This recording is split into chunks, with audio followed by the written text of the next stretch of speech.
दूसरी बात, अक्सर एक सवाल होता है कि साहब ये गांधी वध क्या कहा जा रहा है, क्या नाथूराम गोडसे को ग्लोरीफाई किया जा रहा है। मेरा एक बात कहना, और मैं बार बार इसको कहता हूं, लगातार कहता हूं, कि भाई नाथूराम गोडसे की मोहनदास करमचंद गांधी के साथ कोई जर जोरू जमी की लड़ाई नहीं थी, कोई निजी झगड़ा नहीं था, कोई पटीदारी का विवाद नहीं था, कोई ऐसी बात नहीं थी जिसकी वजह से वो गांधी की हत्या करते या उनका वध करते।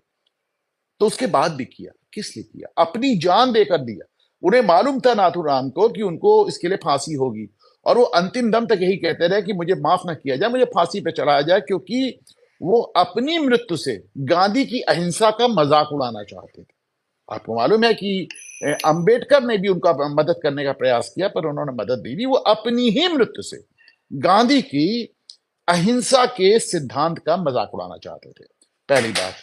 दूसरी बात, नाथूराम गोडसे का कोई व्यक्तिगत विवाद नहीं था गांधी से।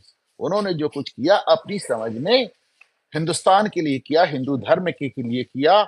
और उन्होंने तो ये तक कह दिया कि मेरी अस्थियां ना बहाई जाएं जब तक वापस आर्यवर्त, जब तक हिंदुस्तान वापस अखंड भारत ना हो जाए। उन्होंने तो अपने समझ में देश के लिए किया। और अगर आप आर्यवर्त के लिए कुछ कर रहे हैं तो डेफिनेटली फिर वो आप मर्यादा पुरुषोत्तम राम से जुड़ जाते हैं।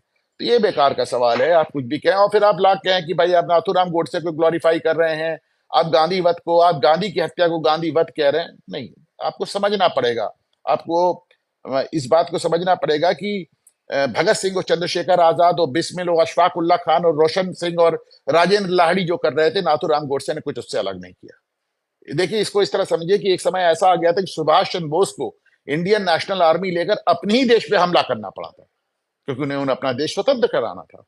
तो अपने देश पे कोई हमला करता, पर उन्होंने किया क्योंकि उन्हें अपना देश स्वतंत्र कराना था। तो इन परिस्थितियों में देखें तो मुझे नहीं लगता कि नाथूराम गोडसे ने कोई जघन्य काम किया। ठीक है, हिंसा किसी को जस्टिफाई नहीं किया जा सकता, और हिंसा को सामान्य तौर पे जस्टिफाई नहीं किया जाता। लेकिन अगर भगत सिंह कर रहे थे, चंद्रशेखर कर रहे थे, भाई कम से कम दो इंस्टेंसेस, मुझे दो मौके ऐसे याद आते हैं जब चंद्रशेखर आजाद की गोली से हिंदुस्तानी सिपाही घायल हुए। उनमें से एक की मृत्यु भी हुई क्योंकि पकड़ने का प्रयास कर रहा था। तो ठीक है, अगर देश की राह में हिंदुस्तानी आ रहे थे तो फिर वो भी सही। अब आती है बात दूसरी, राजनीति की। गांधी के नाम को इतना इशू बनाना, चाहे कांग्रेस सरकार द्वारा, चाहे प्रियंका वाड्रा द्वारा, और चाहे ममता बनर्जी द्वारा, एक बात समझ में नहीं आ रही इनको कि गांधी उतने रेलेवेंट नहीं रह गए, गांधी उतने प्रासंगिक नहीं रह गए, गांधी के नाम पर वोट नहीं पड़ता, गांधी की अहिंसा से लोग अब उतने इंप्रेस नहीं हैं। गांधी की, आई हेट टू से दिस, मुझे कहने में थोड़ा संकोच है लेकिन मैं कह रहा हूं, गांधी की पोल खुल चुकी है। गांधी की वो तमाम चिट्ठी पत्री किताबें, उनका अपना लिखा हुआ, उनका अपना लिखा हुआ जो अब तक दुनिया के सामने नहीं आता, इंटरनेट में आ चुका है। तो अब गांधी को लेकर इतना बड़ा इशू बनाने वाला, अब जैसे कोई लिख रहा है गांधी वॉज नेवर रेलेवेंट है, इंटेलिजेंट इन्वेस्टमेंट, तो वो कह रहे Gandhi was, of course he was relevant. एक जमाना था वो रेलेवेंट थे। एक जमाना था जब गांधी को अंग्रेजों ने आप पे ऐसे चस्पा किया था, ऐसे बैठाया था कि बड़े बड़े नेताओं को खा गए। कैसे वो सरदार पटेल जैसे आदमी को उन्होंने कम करके नेहरू को बैठा दिया, तिलक को मतलब आप समझे, एक जमाना था जब वो हमारे राष्ट्र कवि लिखते थे मैथिली शरण गुप्त की, चल पड़े जिधर दो डगमग में, चल पड़े कोटि पग उसी ओर।